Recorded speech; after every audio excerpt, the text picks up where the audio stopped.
الحمد لله الذي أنعم علينا بنعمة الإيمان والإسلام والصلاة والسلام على خير الأنام وعلى آله وصحبه بررة الكرام أما بعد. Dewan Hakim yang adil lagi bijaksana, hadirin wal hadirat yang berbahagia. Di dalam buku biografi Umar bin Abdul Aziz, Dr. Muhammad Ali As-Salabi menceritakan di dalam bukunya, pada suatu hari Khalifah Umar bin Abdul Aziz memerintahkan stafnya yang bernama Yahya bin Said untuk mencari orang miskin di seluruh wilayahnya, dari Palestina sampai ke Maroko, untuk disantuninya. Setelah berbulan-bulan Yahya bin Said melaksanakan tugasnya, lalu ia pun menghadap kepada sang khalifah seraya berkata, "Wahai Amirul Mukminin, tak seorang pun orang miskin berada di wilayah kekuasaanmu." Dewan Hakim yang bijaksana, dalam lintasan sejarah, konsep ekonomi Islam telah banyak mensejahterakan masyarakatnya. Namun pada masa sekarang, apa yang dirasakan masyarakat Islam, terutama di Indonesia, kalaulah boleh kita ungkap, siapa yang miskin? Tentulah umat Islam. Siapa yang hidupnya prihatin? Tentulah umat Islam. Siapa yang menjadi kuli di kantin? Tentulah umat Islam. Dan siapa yang mengatakan sunnah Nabi hanyalah pengantin? Kebanyakan umat Islam. Hadirin, paham ekonomi liberalisme didukung, paham pragmatisme disanjung, ekonomi riba dikatakan untung. Krisis ekonomi 1998 membawa berkah. Sistem ekonomi dunia guncang, para pengusaha raksasa panik dan bimbang. Namun masyarakat kecil masih bisa bertahan dengan seimbang. Timbul pertanyaan kita, mengapa pedagang kecil masih bisa tetap bertahan? Karena mereka masih mengedepankan nilai-nilai keislaman dalam sistem ekonominya. Untuk itu, pada kesempatan yang berbahagia ini, izinkan kami menyampaikan syarahan Al-Quran dengan judul Ekonomi Syariah dan Penguatan Kesejahteraan Masyarakat. Mari bersama-sama kita simak firman Allah Subhanahu wa Ta'ala, Quran Surah Al-Baqarah ayat 168 yang berbunyi,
janganlah kamu mengikuti langkah-langkah syaitan.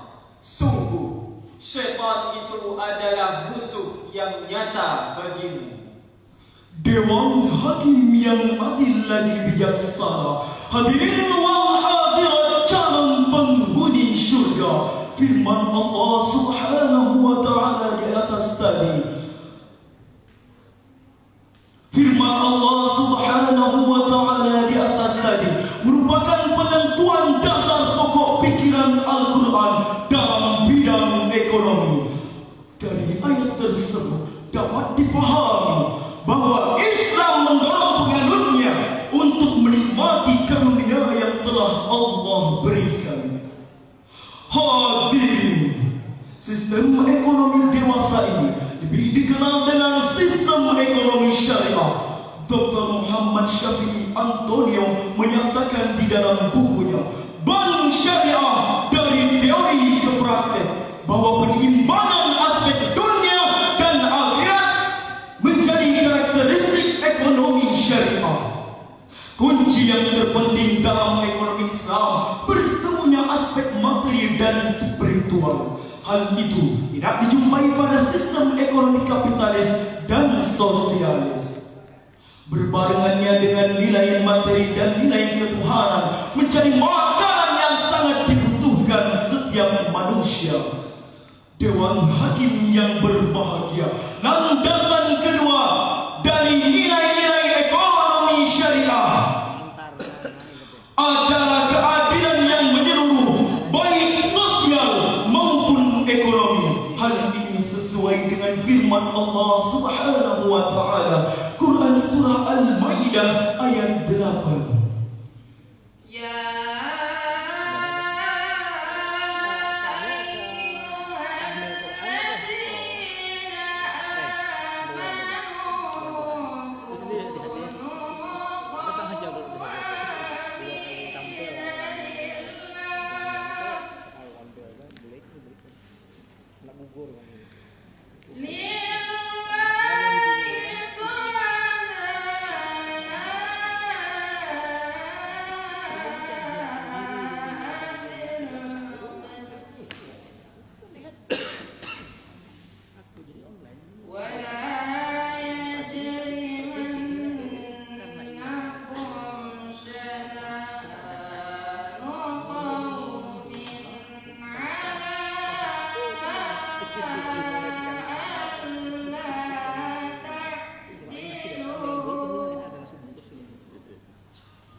Wahai orang-orang yang beriman, jadilah kamu penegak keadilan karena Allah ketika menjadi saksi dengan adil.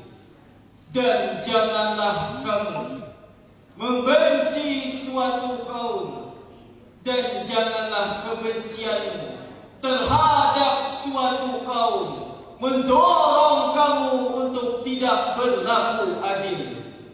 Berlaku adillah, karena adil itu lebih dekat dengan takwa, dan bertakwalah kepada Allah.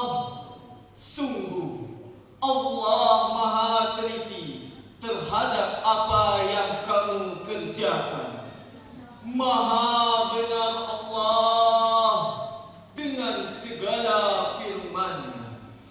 Dewan Hakim yang adil lagi bijaksana, hadirin wal hadirat yang berbahagia, dalam memahami dan mengamalkan konsep ajaran yang dibawa Nabi kita Muhammad sallallahu alaihi wasallam, sering kita terlupa, menganggap remeh, bahkan melupakan tentang keadilan di bidang ekonomi. Transaksi dan kesempatan diniatkan dengan saling menindas. Informasi setiap peluang disampaikan dengan tidak jelas. Keluguan masyarakat dijadikan pendapat yang besar dengan senyuman manis memeras. Eksploitasi menjadi sikap moral bagi pemeras. Padahal hal ini merupakan kesesatan yang akan menenggelamkan kita semua. Rasulullah sallallahu alaihi wasallam bersabda, أفضل الجهاد كلمات عدل عند سلطان جائر أو أمير جائر. Jihad yang paling utama adalah mengutarakan perkataan yang adil di depan penguasa atau pemimpin yang tidak adil. Hadis riwayat Ahmad. peringatan akan ketidakadilan ini dimaksudkan untuk melindungi hak-hak individu dalam masyarakat. Bila hak-hak terjaga, maka ekonomi syariah menjadi program utama.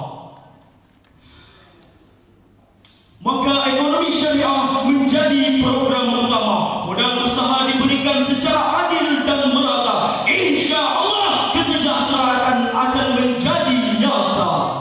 Dengan demikian dapat kami simpulkan bahwa ekonomi syariah merupakan jalan Tuhan sesuai dengan jiwa manusia menjadi program tercepat mensejahterakan masyarakat sebuah syariah. Wahai pemuda penerus bangsa, jagalah bangsa kita dari adanya media massa yang isinya meresahkan. Gunakan media massa yang bijak untuk kemaslahatan kebaikan bersama. Demikian syarahan Al-Quran yang dapat kami sampaikan. Terima kasih atas segala perhatian. Mohon maaf atas segala kekurangan. Wallahul muwaffiq ila aqwamit thoriq. Wassalamu alaikum warahmatullahi wabarakatuh.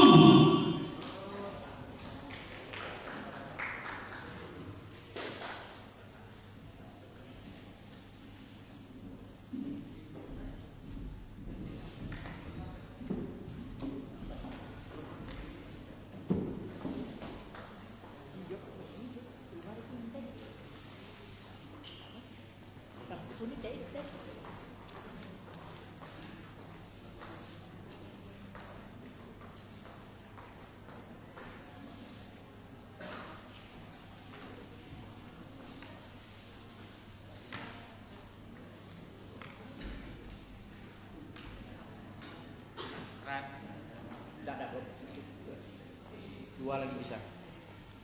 Kurang 8 lah. Sore kita kan? Ya. Sore 7, sore 6 jam. Berapa itu? Hah? Berapa? 14. Enggak, sore jam berapa? 8 lagi lah. Enggak, sore jam berapa? Sore jam 1. 10, 11, 12, 1. Ya, jam 1, 1. Itu apa balik aja? Tidak bisa juga dari hari ini. Udah pakai nadi. Itu ada. Pakai nadi.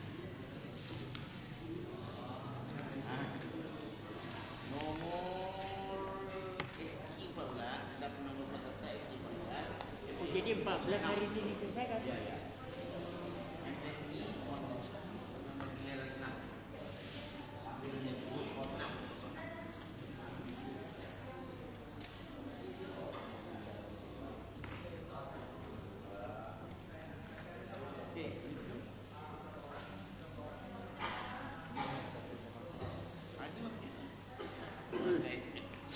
Mantap.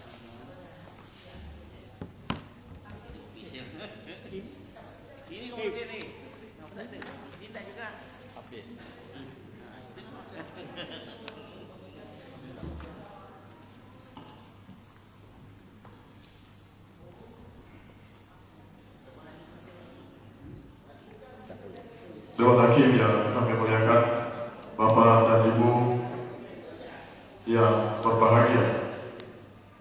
Terus selanjutnya kita panggil